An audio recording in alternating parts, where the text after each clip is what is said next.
I'd like to start out with, welcome you to Falkbuilt here. I'm standing right here in the middle of the factory. You'll be able to see it here behind us here as well. And this is the industry that we've come from for quite some time, certainly my entire career, as well as many others here in Falk. And there's a saying out there that we hear time and time again that, construction really is the world's oldest industry and spends the least on innovation, right? I'm not sure about that first statement there, but being the world's oldest industry, I'm sure there's another industry out there that credits themselves with being that. But the second statement on that construction spends the least on innovation is undoubtedly true, for sure. Okay, from our standpoint in that aspect. So construction has to be one of the least digitized industries in the world, and it's notoriously slow to innovate, right? According to the chartered surveyors out there. And so a few years ago, we've seen these reports come out, KPMG, stating that less than 1 in 10 construction companies are on the sharp end of that technology as well, right? So they talk to, senior construction executives, most of them working for, major international organizations. And the resulting report portrayed that the construction industry is struggling to employ the full benefits of technologies like advanced data and analytics, mobile devices, automation and robotics there as well too, right?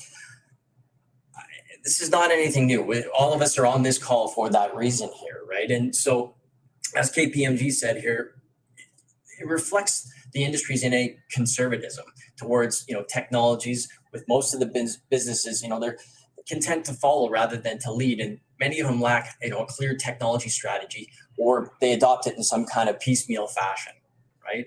Again, same with McKinsey going out there, and the construction industry here is ripe for disruption, right? Large projects, across all asset classes typically take about 20% longer than to finish than they are scheduled, and that construction productivity has actually declined in some markets since the 1990s, right?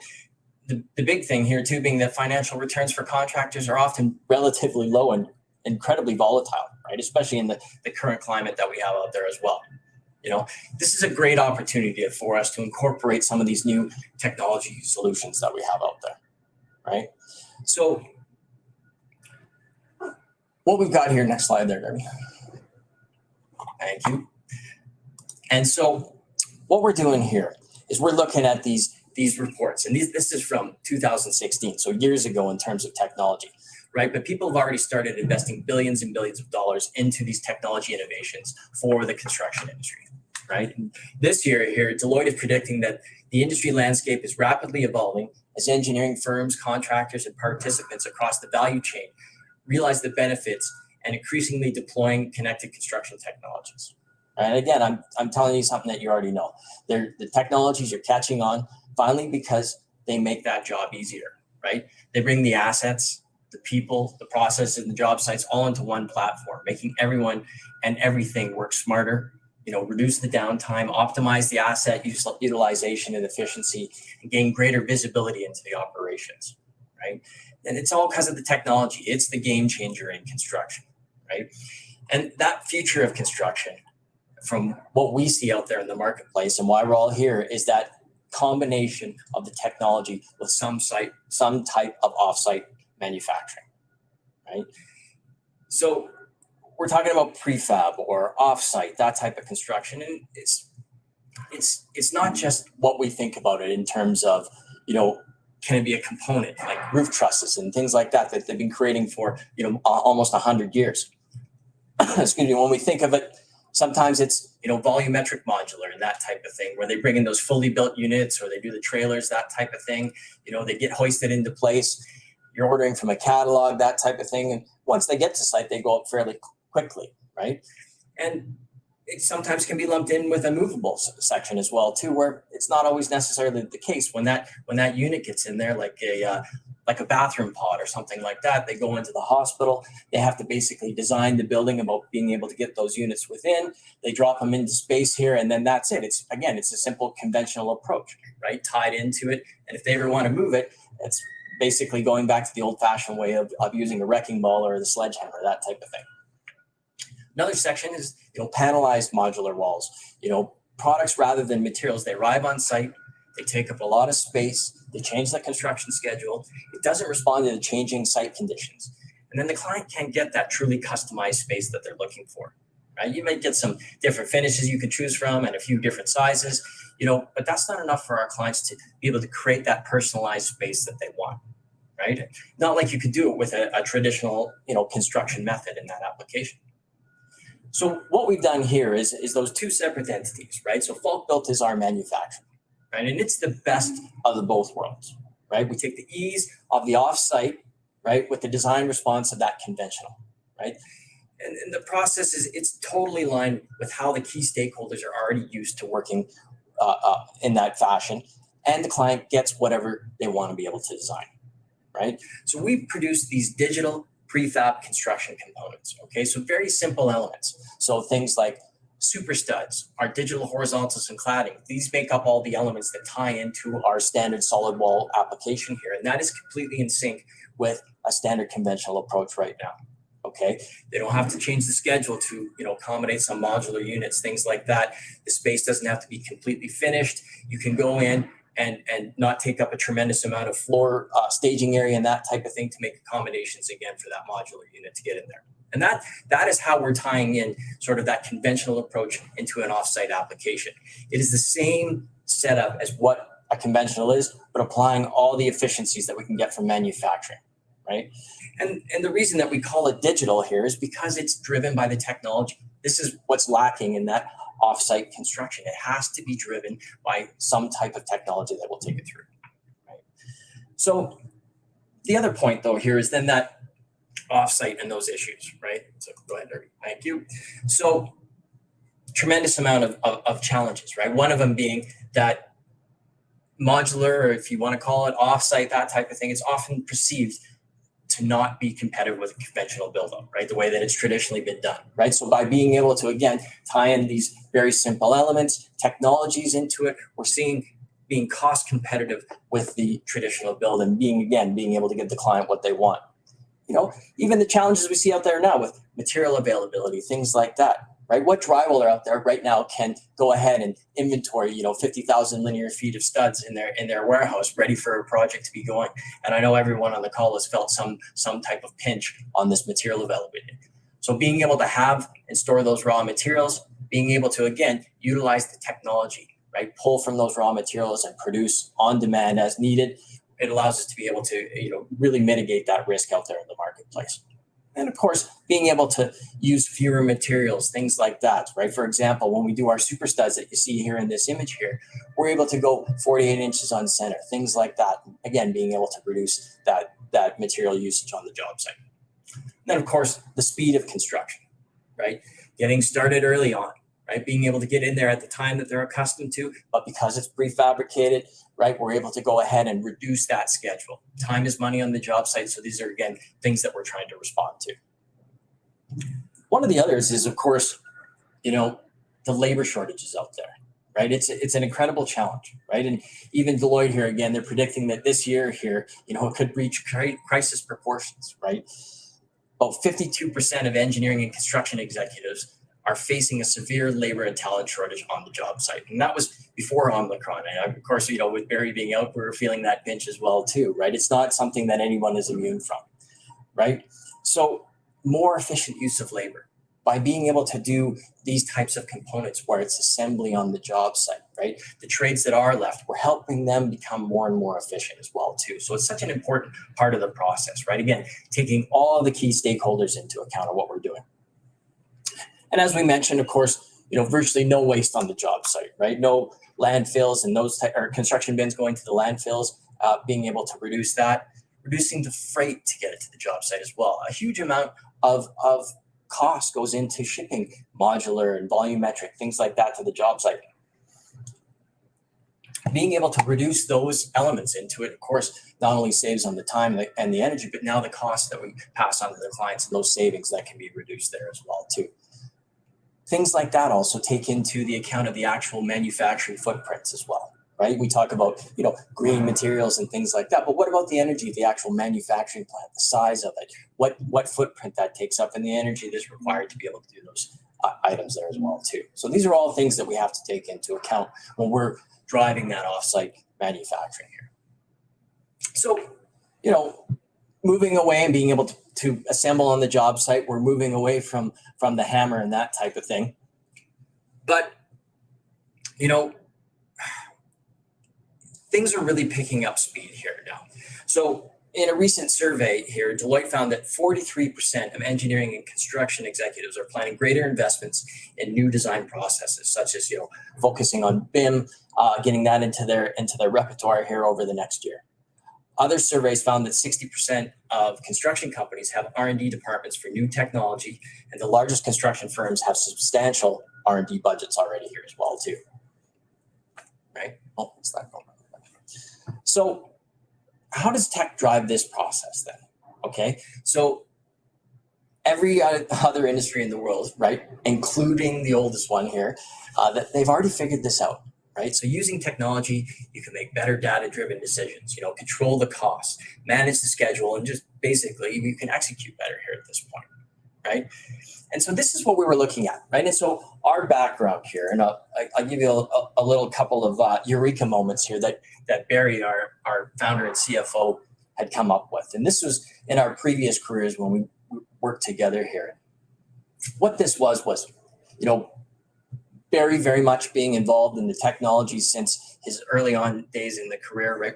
Doing things for Autodesk and that type of thing. He was out in the parking lot and he noticed this guy on his break, and he was sitting there playing, and this would have been the late 90s or mid 90s. He's sitting there playing a very popular video game. Okay, back then it was a video game called Doom, right? I don't know how many of you are familiar with it, but it was basically this first-person shooter game that you're walking through a space, right? Walking through hallways, corridors, things like that, right? And this gave Barry that Eureka moment, right? That game was rendering space in real time. Right? But when it came to things like the construction industry, you know, they needed banks of computers and things like that to make the 3D renders, right? So why couldn't you take that kind of, you know, video game technology into the construction world, right? So now we jump forward to today here, right? And, you know, to be fair, back in that time, when we invented that initial software, you know, proprietary software, the cloud wasn't even around yet. The iPhone hadn't even been invented yet either, right? Just to give you that type of perspective of how far the technology has come to this day here, right? So when Barry went back to the drawing board here, when we founded Echo and Falk, right? The cloud was, of course, the first thing on his mind here, right? Thinking about a new technology platform, right? And Falkbuilt being one of its first test cases here for the Echo platform, and then being able to go beyond and into the overall construction industry. Right? And there were really four powerful things that collided to allow us to be able to go ahead and take Echo, to be able to change everything, to be able to support everyone, right? Of course, the first one being the cloud computing, right? That accessibility, right, globally now with an infinite computing power, being able to horizontally scale when you need to be able to draw that information as you design. The other thing then is the prevalent, you know, devices out there, the smartphones. Everybody's got a tablet or a smartphone, that type of thing, all the way to the job site. They're ubiquitous throughout, right? And we're able to go ahead and really immerse people in that digital information by use of these devices here now as well too. And people are very willing, very easy to adapt to that, right? The other element here then too is, of course, then the artificial intelligence, right? Now, design assist and enterprise data, it evolves itself through self-learning as well too, right? And then the last point here is that universal software language, right? Like when the internet was first starting up, there needed to be something to create a platform for all the incumbent enterprise design, project management, software tools that are out there, right? Being able to streamline what is really a fragmented industry when it comes in terms of the communication, to be able to get to the job site there as well too. So in comes Echo, okay? So this is what Echo is trying to solve, right? Echo takes BIM to the cloud to both extend and empower the process and make the data more useful, right? And what it is Echo's a cloud native application using that powerful cloud computing. One of the key strategies is to not reinvent the wheel here or try and compete with the giants that, you know, most people have already invested into, right? So instead, what we've done here is we've automated an end-to-end pipeline that leverages the industry standard software, right? In our case, such as Revit or Inventor, things like that, many things like SolidWorks or SketchUp, that can all be incorporated in, right? This allows for full product customization through the interface of the familiar tools that all the key stakeholders are already accustomed to, right? So for the most part, these tools are like the steering wheel in a self-driving car, right?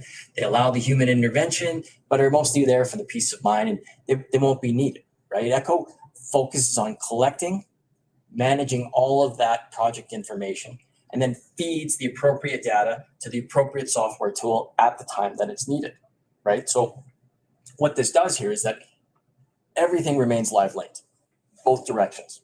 So that way the changes are immediate, up and down the entire stream, right? And up until now, right, integrated business systems have been the domain of like a large ERP applications, and these ERPs, they think in spreadsheets, whereas Echo thinks in the actual 3D, right? And this is a dramatic shift into how we're able to manufacture from it, right? And so you can see here the Echo project in the cloud, that's the single source of truth, right? The tools that you use here are the interfaces, right? You use them to access and update the project. And then the Echo project holds more information than any one of those software tools on its own, right? If you were trying to load it all into one of those softwares, because of all the immense amount of data, it would crash that software and make it unusable, right? And so there are others out there that have done some parts of what we're doing here. But in each of these cases here, right, we take it a step further here. We're able to go ahead and shed the restraints of a desktop application and the file formats, okay? We are the first to add the missing pieces to put it all together in one integrated end-to-end cloud platform, right? So Echo here, it exponentially empowers existing industry software and unchains the user from both, the VR goggles and the desktop, and streamlining the process and allowing the stakeholders to collaborate and access the project information on their mobile device from anywhere in the world, right? Even in that parking lot, right? And just to give you an example of what we've been doing on the Falkbuilt side and how we're using this Echo technology here, Falkbuilt really is the first company here to benefit from that power of Echo, right? So, but nothing in this platform here is limited or dependent to Falkbuilt. They really are a separate entity, and this allows us to be able to offer that out into the industry. But for us here, this is how we use it at Falkbuilt, to be able to give our clients a truly immersive experience and really that social experience that they've been craving for when we're doing these types of setups here as well. So what I might like to do here is, Sergey, I'd like to pass it over to you here to be able to go ahead and play that video for us here of just an example of how we're able to bring our clients right into that Echo realm.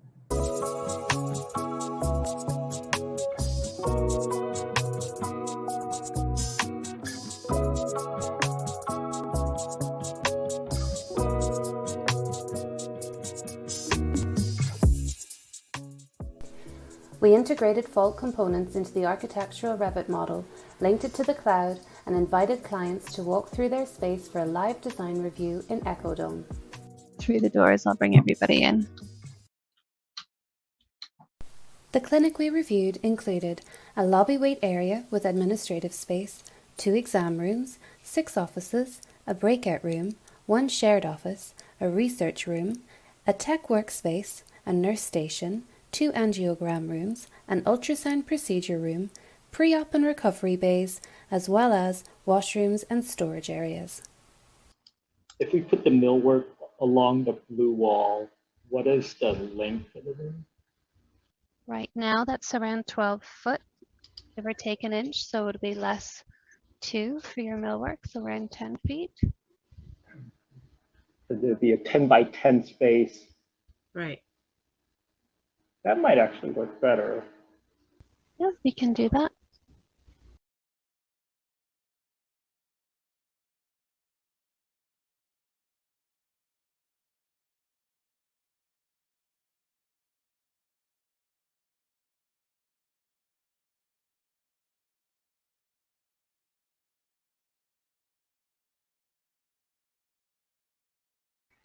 And as far as those cabinets, should we just make them all slanted where possible, or was that just for the clinic aesthetic?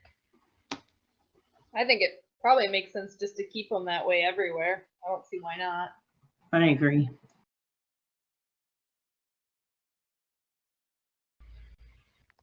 Is this a platform we can walk through with Amy and Nicole and Bracy offline, or is this just a meeting? Is this for a meeting space? We can leave this meeting open. If Okay. anyone would like to come in at any point, that's not a problem. Rather than end the meeting, I can just keep this space open and you can just continue to use that same password, and that will give you access to the space at any time. That's Perfect. great. That's great. Thank you. No problem. Our pleasure.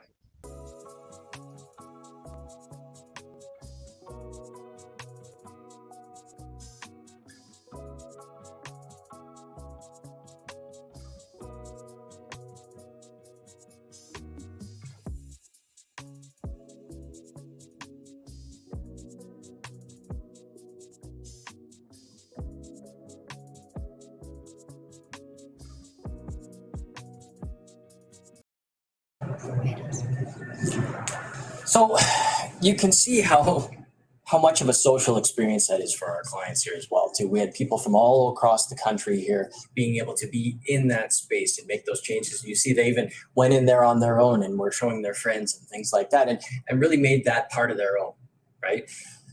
This is where, and that's just a small portion of what we're trying to accomplish here as well too, but this is where that technology has to become such an important role, right? Like all of you have seen out there, offsite manufacturing here has really only taken a small foothold in the industry itself, right?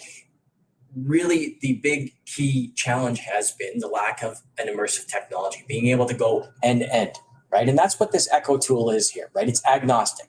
It doesn't care if your BIM model is coming from, Revit or SketchUp or any other, design front end tool here. It doesn't care where the manufacturing data is generated, right? It could be Inventor, SolidWorks, those types of things.